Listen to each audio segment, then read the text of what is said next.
नमस्कार, मैं उमेश कुमार फिर से पुनः उपस्थित हूं आप लोगों के सामने नेक्स्ट जेन स्कॉलर्स हब की तरफ से चैप्टर 3 को प्रस्तुत करने के लिए। ये मेरा चैप्टर जो है वो है करंट इलेक्ट्रिसिटी, जो कि एक one of the most important chapters in 12th class.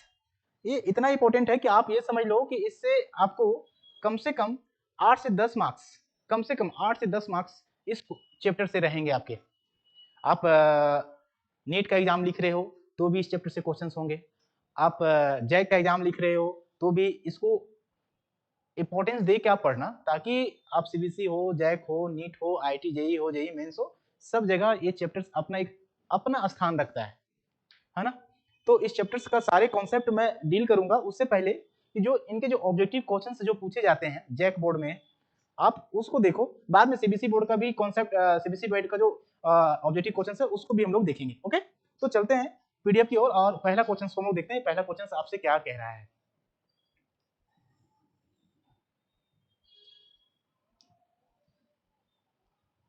पहला क्वेश्चन बोल रहा है as the temperature increases the resistance of conductor. यदि आप टेम्परेचर को बढ़ाते हैं किसी भी कंडक्टर का तो उसका रेजिस्टेंस पर क्या प्रभाव पड़ेगा, इंक्रीज करेगा या फिर डिक्रीज करेगा। चलिए ठीक है, तो आप इसको यदि डिटेल से चेक करोगे तो ठीक है, और नहीं करोगे तो आप डायरेक्टली भी कह सकते हैं कि इसका जो टेम्परेचर है, टेम्परेचर आप बढ़ा रहे हो, टेम्परेचर को यदि आप बढ़ा रहे हो तो रेजिस्टेंस भी क्या होगा, साथ में लीनियरली इंक्रीज करेगा। यदि कंडक्टर है तो, यदि ओमिक कंडक्टर है तो ये लीनियरली इंक्रीज करेगा, यदि नॉन ओमिक कंडक्टर है तो ये क्या होगा, नॉन लीनियरली इंक्रीज करेगा। तो जनरली देखा जाए कंडक्टर का मतलब ही आप समझना कि ओमिक के बारे में पूछ रहा है, तो क्या होगा, ये इंक्रीज करेगा। As the temperature increases the resistance of conductor increases. Okay, आप इसके अंदर का मैकेनिज्म समझिए कि आखिर किसी भी कंडक्टर का जो रेजिस्टेंस है वो टेम्परेचर पर कैसे डिपेंड करता है। तो आप ये समझ लो, ये रेजिस्टिविटी,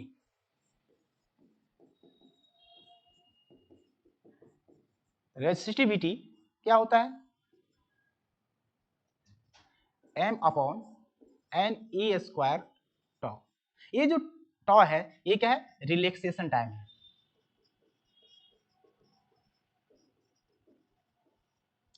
आप यदि टेम्परेचर बढ़ा रहे हो तो वेलोसिटी बढ़ेगा, ड्रिफ्ट वेलोसिटी बढ़ेगा। एवरेज ड्रिफ्ट वेलोसिटी बढ़ने के कारण रिलैक्सेशन टाइम क्या हो जाएगा, डिक्रीज कर जाएगा। और आप देखिए टेम्परेचर बढ़ा रहे हो, देखिए कंसिक्वेंसेस कैसे कोरिलेट करेंगे हम लोग। टेम्परेचर बढ़ा रहे हो, ड्रिफ्ट वेलोसिटी बढ़ेगा इलेक्ट्रॉन का, रिलैक्सेशन टाइम क्या करेगा, डिक्रीज करेगा। और एज आप यहाँ पे ध्यान से देखोगे तो जो रेजिस्टिविटी है वो क्या है, इनवर्स प्रोपोर्शन है किसका, रिलैक्सेशन टाइम का। तो आप ये डिक्रीज करेगा तो क्या होगा, ये इंक्रीज करेगा, रेजिस्टिविटी क्या हो जाएगा, इंक्रीज करेगा। और आप जब फर्दर फार्मूला में जाओगे, रेजिस्टेंस इज इक्वल टू क्या होता है, रो एल बाय ए। ये क्या है, रेजिस्टिविटी, जिसको हम लोग दूसरे नाम से भी जानते हैं स्पेसिफिक रेजिस्टेंस। तो कुल मिला के resistance is directly proportional to the resistivity. यदि रेजिस्टिविटी बढ़ रहा है टेम्परेचर बढ़ाने से, तो डेफिनेटली रेजिस्टेंस भी क्या होगा, इंक्रीज करेगा। ओके, तो आप इतना डीप जाके आप एक्सप्लेनेशन को देख सकते हो। और मैं बता रहा हूं, इतना डीप एक्सप्लेनेशन आपको इतने छोटे से ऑब्जेक्टिव में कहीं भी किसी भी चैनल में आपको नहीं मिलेगा। पूरे इंडिया की बात कर रहा हूं, आप जाकर देख लेना। किसी भी कोई भी यदि यूट्यूबर या कोई भी टीचर आप पढ़ा रहे होंगे तो उनके पास तो नॉलेज होगा, लेकिन वो आपको देना नहीं चाहते हैं, ताकि आपके पास उनके पास अब बच्चा ऑफलाइन में जाए और उनके साथ पढ़े। तो मैं जो दे रहा हूँ वो फ्री ऑफ कॉस्ट दे रहा हूँ और अच्छे से दे रहा हूँ, है ना। तो आप इसको समझ लेना अच्छे से, है ना। आगे की तरफ चलता हूं मैं, नेक्स्ट क्वेश्चन की ओर।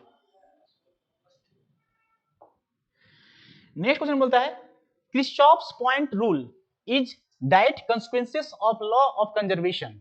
बोल रहा है क्रिस्चॉफ लॉ जो है, जिसमें हम लोग पॉइंट रूल यानी मतलब ये जंक्शन लॉ के बारे में बात कर रहा है। किसके बारे में बात कर रहा है, जंक्शन लॉ के बारे में बोल रहा है, या फिर करंट लॉ के बारे में बात कर रहा है। तो वो किसका कंसेक्वेंसेस है, किसके, या चार्ज, कंजर्वेशन ऑफ चार्ज पर बेस्ड है या फिर कंजर्वेशन ऑफ एनर्जी पर बेस्ड है। आप ये ध्यान से देखो, आप खुद ही आप डिसाइड करना ये कौन सा किसका कंजर्वेशन के बारे में बात कर रहा है। मान लेते हैं एक यहाँ पे जंक्शन बना रहा है, एक ब्रांच इधर से आया, एक ब्रांच इधर से आया, एक ब्रांच इधर से आया, एक ब्रांच इधर गया। इधर से करंट I1 आया, इधर से करंट I2 आया, और इधर से करंट कितना गया, I3। तो हमको पता है कि जितना करंट जंक्शन की ओर आएगा उतना ही करंट जंक्शन से बाहर जाएगा। ये करंट मान लेते हैं I4, तो कुल मिला के ये हो जाएगा I1 plus I2 plus I3 is equal to I4। तो जितना चार्ज अंदर आ रहा है जंक्शन की तरफ उतना ही चार्ज बाहर भी जा रहा है। करंट मतलब क्या? Charge per unit time, flowing charge per unit time. तो यहाँ पर जितना चार्ज अंदर आ रहा है जंक्शन की ओर उतनी चार्ज बाहर जा रहा है। मतलब कुल मिला के यहाँ पे कंजर्व क्या हो रहा है? चार्ज। चार्ज क्या हो रहा है?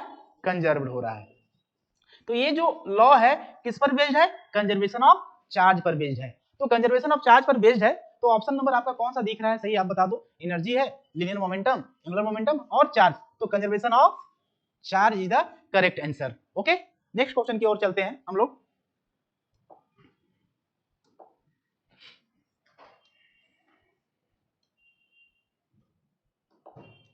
नेक्स्ट क्वेश्चन हमारा है, if the temperature of conductor increases it's conductivity. Okay, यदि टेम्परेचर बढ़ाते हैं तो कंडक्टिविटी क्या होगा? अभी जस्ट प्रीवियस क्वेश्चन में हम बताएं कि यदि आप टेम्परेचर बढ़ा रहे हो तो रेजिस्टिविटी क्या हो रहा है? इंक्रीज कर रहा है। तो कंडक्टिविटी क्या होगा? तो कंडक्टिविटी आपको पता है, conductivity is the reciprocal of resistivity. मतलब आप इसको बढ़ाओगे तो ये क्या हो जाएगा?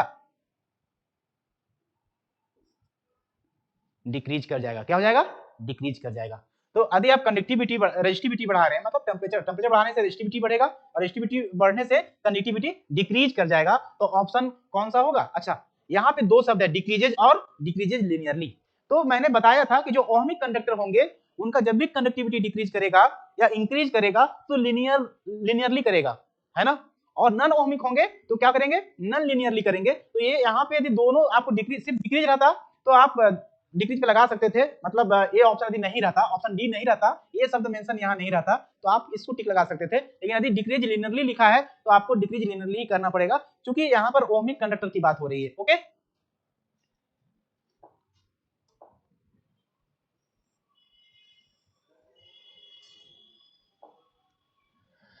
आगे क्या है?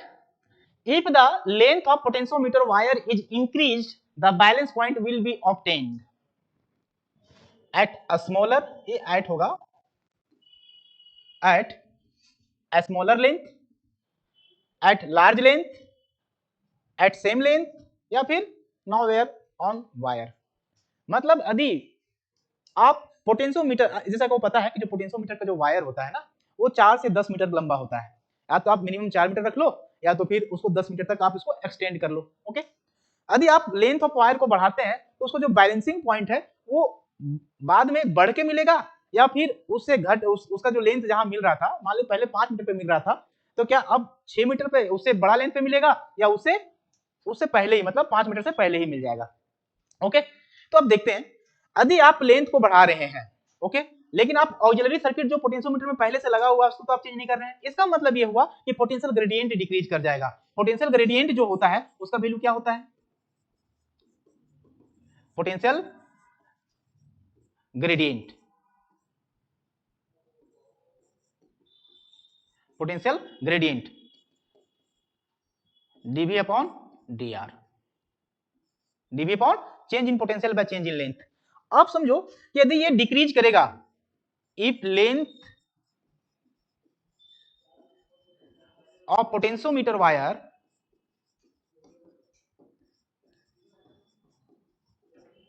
इंक्रीजेज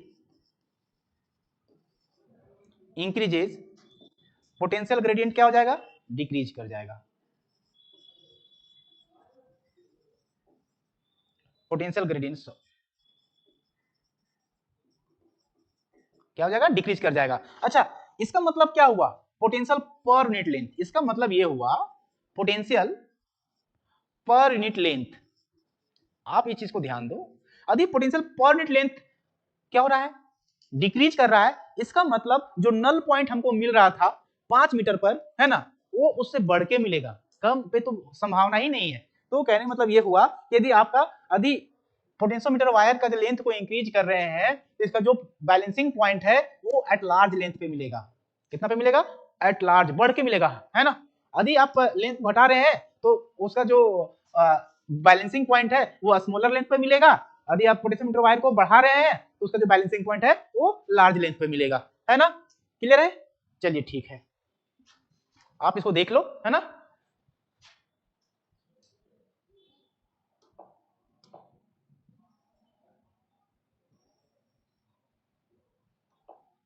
चलिए नेक्स्ट क्वेश्चन की ओर चलते हैं। बोल रहा है an electric circuit the algebraic sum of current meeting at a point. Okay, बोला किसी भी इलेक्ट्रिक सर्किट में, है ना, किसी पॉइंट पर बहुत सारे करंट आके मिल रहे हैं, तो उस पॉइंट पर जहां पे मिल रहे हैं वहां पे अलजेब्रिक सम का वैल्यू कितना होगा। तो आप लोगों को पता है ये कौन सा लॉ है, किरचॉफ करंट लॉ है, जिसको हम लोग फर्स्ट लॉ भी कहते हैं और किरचॉफ जंक्शन लॉ के भी नाम से ये फेमस है। तो अधिक करंट, बहुत सारा करंट जंक्शन पे आके मिल रहा है, इधर से भी आ रहा है I1, इधर से आ रहा है I2 और इधर चला गया I3। तो जंक्शन पे कितना करंट बचा, जितना आया उतना तो गया, यहाँ कुछ बचेगा क्या। यहाँ पे जो नेट करंट का जो वैल्यू है ना अलजेब्रिक सम, वो क्या होगा, 0 होगा। और अभी बताए थे कि क्या होता है, it is based on conservation of charge, it is based on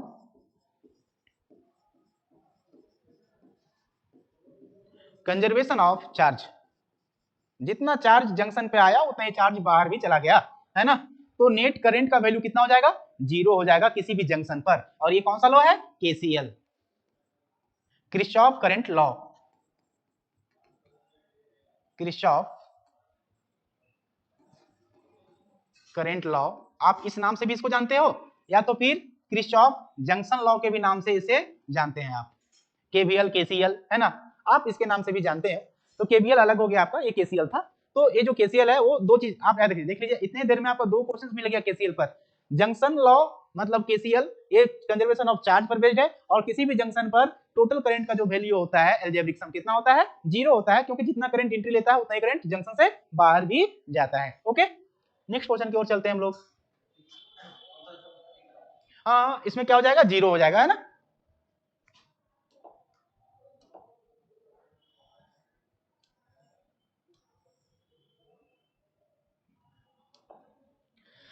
आगे क्या बोल रहा है, a wire carries a current of 1 micro ampere if charge on electron is 1.6 into 10 to the power minus 19 coulomb, then number of electrons flowing per second through the wire is। बोल रहा है कि कोई एक वायर है जिसमें current का value कितना दिया हुआ है, 1 माइक्रो एम्पियर।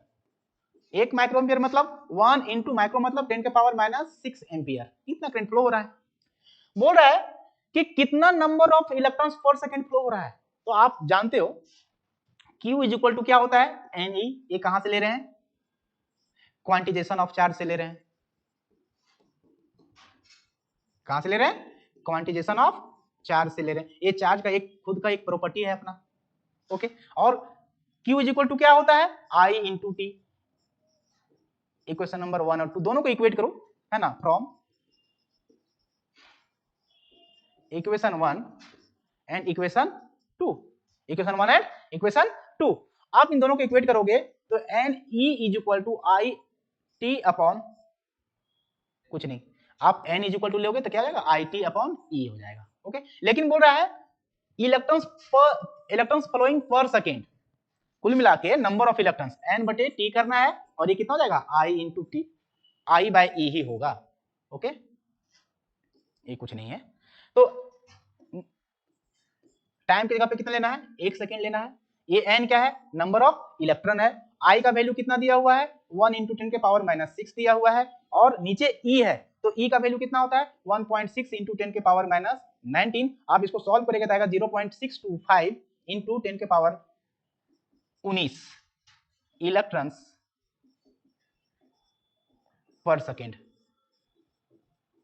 ओके, आप इसमें से देख लो, ओ सॉरी, हाँ जी जी बिल्कुल, ये कितना हो जाएगा, 3 हो जाएगा, हाँ प्लस 13 हो जाएगा, है ना, ये ऊपर जाएगा तो प्लस में हो जाएगा, है ना। इसमें ऑप्शन देख लो कौन सा करेक्ट है ना। तो I think option number A is the correct answer. Okay, आप इसको देख लो एक बार कैलकुलेशन को अच्छे से, है ना। देखिए क्या हुआ ना इसमें कि ये 10 के पावर माइनस 6 था, ये ऊपर गया था 10 के पावर कितना हो जाएगा, 19, और नीचे तो 1.6 रह गया, तो क्या आएगा 1.6 इंटू ये कितना हो जाएगा, दोनों का बेस सेम है तो पावर क्या हो जाएगा, ऐड हो जाएगा। तो 19 में से 6 यदि हम लोग घटाते हैं कितना बचेगा, 13 बचेगा, और इसका जब डिवाइड करेंगे तो वैल्यू कितना आएगा, 0.625 आएगा। ओके, है ना।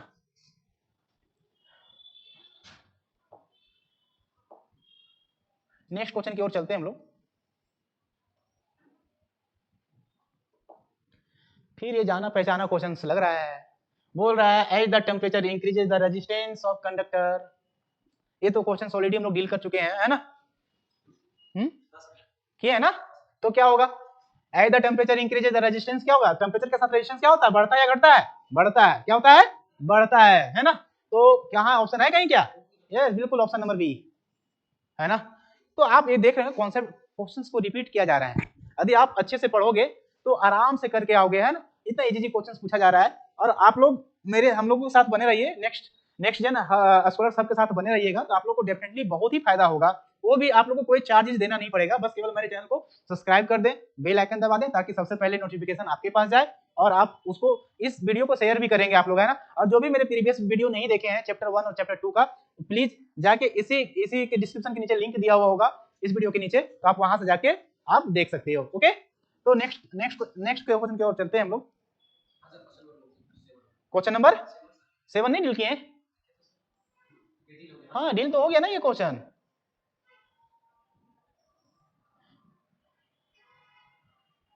Okay, question number 8।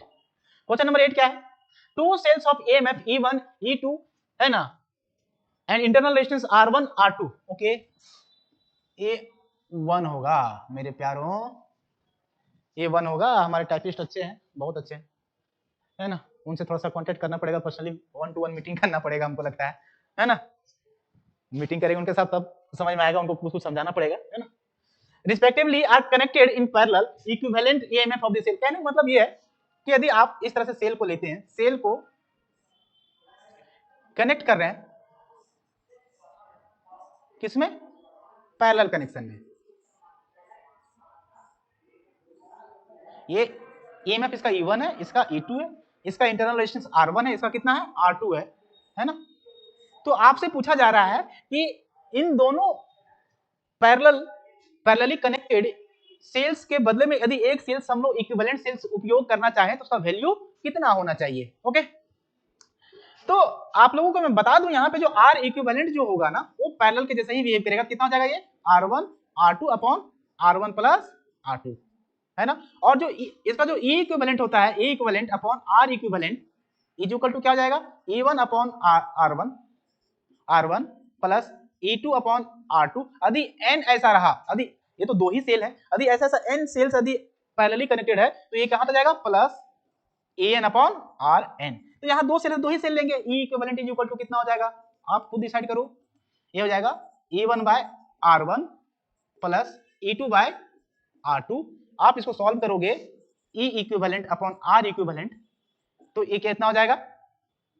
E1 R2 plus E2 R1 divided by R1 into R2। हमको निकालना क्या है? E इक्विवेलेंट निकालना है, तो ये E1 R2 E2 R1 divided by R1 R2, और ये क्या हो जाएगा? R equivalent. क्योंकि ये जो रेजिस्टेंस है वो किसमें है? पैरेलल में है, तो ये पैरेलल मैकेनिज्म के थ्रू R इक्विवेलेंट निकाले हुए हम लोग, है ना? तो यहाँ पे R इक्विवेलेंट का वैल्यू यदि हम पुट करते हैं तो E इक्विवेलेंट का वैल्यू कितना आना चाहिए? E1 R2 plus E2 R1 divided by R1 into R2, और ये हो जाएगा R1 R2 divided by R1 plus R2। Okay, देख लो, तो ये दोनों क्या हो जाएगा? कैंसिल होगा, तो बचेगा कितना? E1 R2 plus E2 R1 divided by R1 plus R2। ये E इक्विवेलेंट का वैल्यू निकल गया। यदि दो सेल्स कनेक्टेड है तो, यदि n सेल्स कनेक्टेड है तो आप यहां से निकाल लेते हैं। अच्छा, एग्जाम में कोई जरूरी नहीं कि आपको दो ही सेल्स दिया हो, 3 सेल्स भी दे देगा, 4 सेल्स भी दे देगा। तो ये जो जनरलाइज हम इक्वेशंस लिखे हैं, इसी से आपका वो क्वेश्चन सॉल्व होंगे। ओके, तो आप देख लो कौन सा ऑप्शन यहाँ में मैच कर रहा है। तो ऑप्शन नंबर आई थिंक ये E1 R1 है तो होगा नहीं, E1 R2 E2 R1 divided by R1 plus R2। I think this is the correct answer. Option number A is the correct answer. आप इस मैकेनिज्म को अच्छे से देख लो, है ना? बाकी बस सब्जेक्टिव में जाएंगे ना, तो ये जो जनरलाइज इक्वेशन आ रहा है, इसको भी हम लोग प्रूव करेंगे, है ना? तो सब्जेक्टिव जब सॉल्व होगा तो आप जरूर बने रहिएगा मेरे चैनल के साथ में, आपको जरूर प्रॉफिट मिलेगा।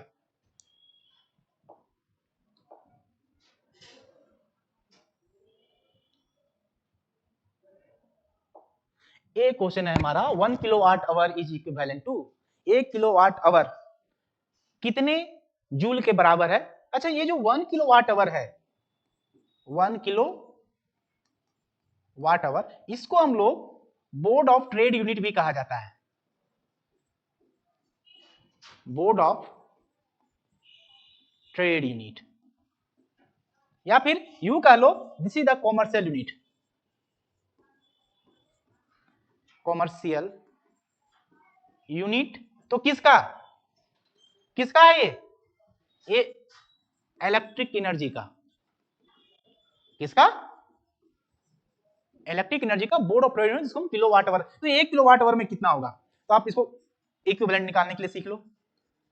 1 तो इसका मैग्नीट्यूड हो गया, किलो के मतलब क्या होता है 10 के पावर 3, वाट आवर, अच्छा ये वाट है, वाट मतलब क्या जूल पर सेकेंड, आवर मतलब कितना, अरे सेकेंड में लेंगे तो 3600 सेकेंड आएगा, ये सेकेंड सेकेंड कैंसल, तो क्या बचेगा 3600 जूल बचेगा, तो ये कितना हो जाएगा 3600 इंटू 10 के पावर 3 जूल।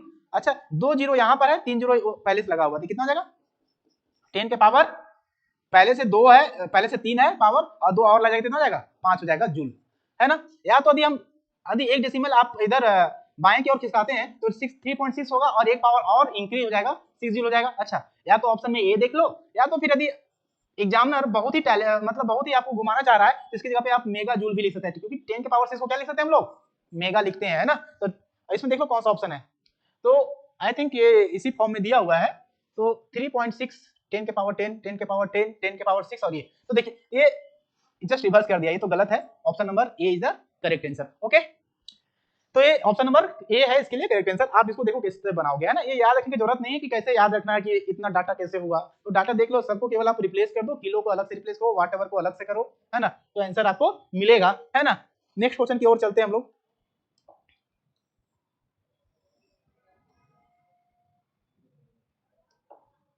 नेक्स्ट क्वेश्चन बोल रहा है for the conductor the relation between the current density and conductivity and electric field. तो देखिए किसी भी कंडक्टर में, है ना, करंट डेंसिटी, इलेक्ट्रिक फील्ड और कंडक्टिविटी के बीच में जो रिलेशन है वो कैसे डिफाइंड होता है, तो आप देख लेना, ये Ohm's vector forms of Ohm's law, vector forms of Ohm's law है, ये कौन सा, current density is equal to sigma into E, sigma क्या है कंडक्टिविटी, ये क्या है इलेक्ट्रिक फील्ड, और ये क्या है करंट डेंसिटी, मतलब current per unit area, current per unit area. Okay, तो इसमें देख लो कौन सा आंसर है, ऑप्शन नंबर बी। अच्छा इसका जो डिटेल्ड एक्सप्लेनेशन है ना वो सब्जेक्टिव जब होगा तो दूंगा, इसको प्रूव कर सकते हैं हम लोग, है ना, बड़ा आसान प्रूफ है इसका, है ना। नेक्स्ट क्वेश्चन की ओर चलते हैं।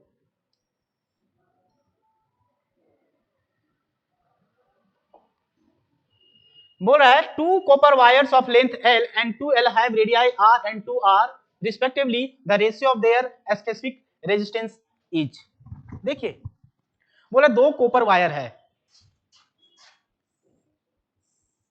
एक कॉपर वायर A है, ये भी कॉपर का ही है, एक कॉपर वायर A है, ये भी कॉपर का है, दोनों वायर कॉपर का है। तो बोल रहा है स्पेसिफिक रेजिस्टेंस, स्पेसिफिक रेजिस्टेंस मतलब रेजिस्टिविटी, इसका मतलब ये है रेजिस्टिविटी। ओके, तो जो रेजिस्टिविटी है ना वो ना ही लेंथ पे डिपेंड करता है ना ही एरिया पर डिपेंड करता है, वो डिपेंड 2-3 चीज पर डिपेंड करता है, उसका वैल्यू या तो नेचर ऑफ सबस्टेंस पे डिपेंड करेगा या तो फिर टेम्परेचर ऑफ सबस्टेंस पे डिपेंड करेगा। आप ये बताओ कि ये दोनों कॉपर वायर है, नेचर तो दोनों कॉपर वायर का सेम है, यहाँ टेम्परेचर का कहीं जिक्र नहीं हुआ है कि बढ़ रहा है या घट रहा है या रिमेंस कांस्टेंट है, हम तो इसको रिमेंस कांस्टेंट ही मान लेंगे दोनों का, है ना। तो कहने का मतलब है जो रेजिस्टिविटी है, स्पेसिफिक रेजिस्टेंस या फिर रेजिस्टिविटी, दोनों बोथ आर सेम थिंग, है ना। स्पेसिफिक रेजिस्टेंस है वो, ये आप जान लो, depends upon nature of substance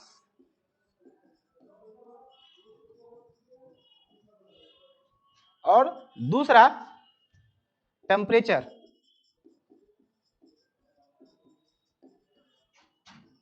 of substance.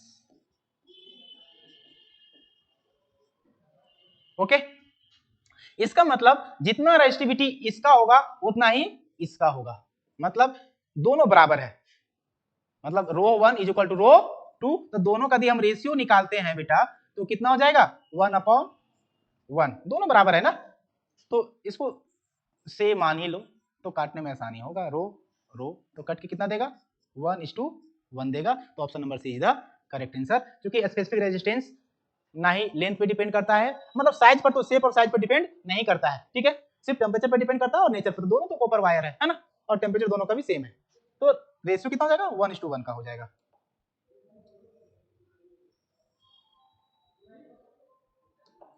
Next question क्या है, a uniform wire of resistance R is cut into n equal part, then these part are then connected in parallel with each other, the equivalent resistance of the combination। बोल रहा है कि एक कोई भी एक यूनिफॉर्म वायर है, uniform wire कहने का मतलब है सब जगह से डायमीटर इसका सब जगह क्या है, एक समान है ना, जिसका पूरा का जो रेजिस्टेंस है वैल्यू कितना है R है, इसको n इक्वल पार्ट में 1 2 3 dot dot dot dot dot ऐसा करके n इक्वल पार्ट में कट किया गया, n इक्वल पार्ट में कट किया गया, तो एक पार्ट का रेजिस्टेंस कितना हो जाएगा, है ना, आदि टोटल रेजिस्टेंस है ना, टोटल रेजिस्टेंस कितना है, टोटल रेजिस्टेंस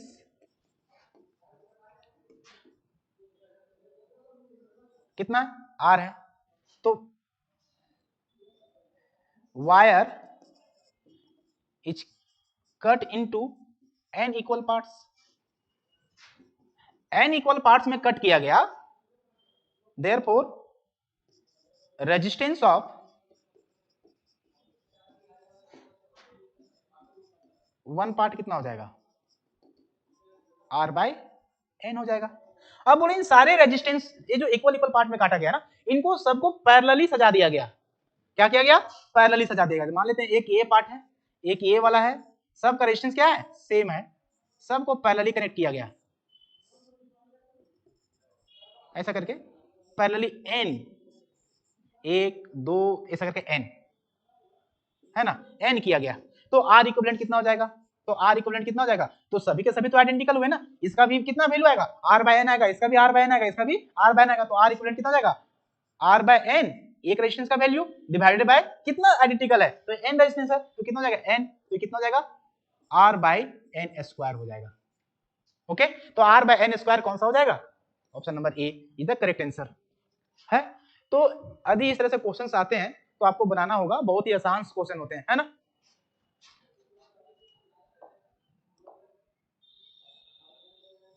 क्वेश्चन नंबर 13, देखिए इससे पहले केसीएल पे 2 क्वेश्चन पूछा गया था, ये क्वेश्चन भी केसीएल केवीएल पर ही है, मतलब किरचॉफ लॉ का दोनों लॉ बहुत ही इंपॉर्टेंट है, ये आप मान के चलो, क्योंकि ये नेटवर्क को जब हम लोग इलेक्ट्रिक नेटवर्क को सॉल्व करेंगे तो वहां भी आपको ये काम में बहुत ज्यादा आएगा, क्योंकि केवीएल और केसीएल के बिना कोई भी इलेक्ट्रिक नेटवर्क सॉल्व नहीं किया जा सकता है, तो आप चाहे नीट का एग्जाम ले लो, चाहे जेई का एग्जाम ले लो, चाहे जैक का या सीबीसी का, एक ना एक इलेक्ट्रिक नेटवर्क को सॉल्व करने के लिए दिया जाता है ना, तो आप इसको सॉल्व, जो क्वेश्चंस दिया वो बहुत ही बेसिक्स दिया हुआ है, तो लिखा है Kirchhoff point rule is direct consequences of law of conservation of, तो ये जो किरचॉफ जो केवीएल है, ये जो केवीएल लॉ है किरचॉफ वोल्टेज लॉ है ना, वो किसका कौन सा प्रिंसिपल पर बेस्ड है, तो ये कंजर्वेशन ऑफ एनर्जी पर बेस्ड है, किस पर बेस्ड है, कंजर्वेशन ऑफ एनर्जी, तो ये होगा option number A, conservation of energy पर बेस्ड है ये, ठीक है।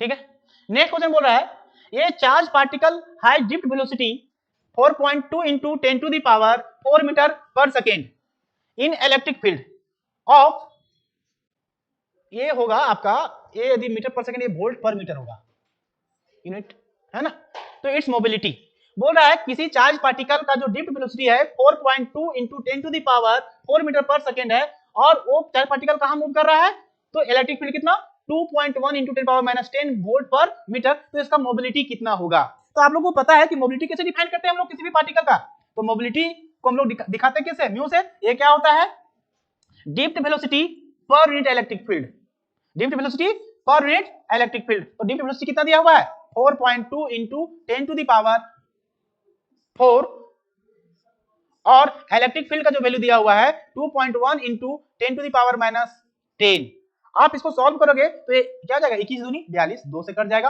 ये पावर माइनस में है, ये ऊपर जाएगा तो क्या हो जाएगा प्लस में हो जाएगा, और ये हो जाएगा आपका 2 into 10 के पावर पहले से 4 था और 10 ऊपर गया प्लस में ही जाएगा, कितना जाएगा 14, ये मोबिलिटी निकल जाएगा, इसको यूनिट क्या होगा देख लीजिएगा अच्छे से, तो कितना आ जाएगा ये इसका जो यूनिट आएगा मीटर पर सेकेंड ऊपर में है और नीचे में क्या है, वोल्ट पर मीटर, है ना। तो आप ध्यान से देखो, क्या आएगा, मीटर स्क्वायर पर वोल्ट पर सेकेंड, मीटर स्क्वायर पर वोल्ट पर सेकेंड। तो देख लीजिए 2 × 10⁻14 किधर है कहीं क्या? अच्छा, ये 10⁻⁻4 है, तो ये 10⁻⁻4 लेते हैं। ओके, तो ये और जो ऑप्शन है ना, ये कितना हो जाएगा, 6 हो जाएगा। ओके, तो 6 हो जाएगा। तो 2 × 10⁻6 मीटर स्क्वायर पर वोल्ट पर सेकेंड, है ना। तो ये प्लस में ऑप्शन नंबर बी इधर करेक्ट आंसर। तो ऑप्शन नंबर बी क्या है, इसका करेक्ट आंसर होगा, है ना। वो थोड़ा सा 10 टू पावर इधर लिखा गया, एक्चुअली में 10⁻⁻4 होगा, है ना। नेक्स्ट क्वेश्चन की ओर चलते हैं हम लोग।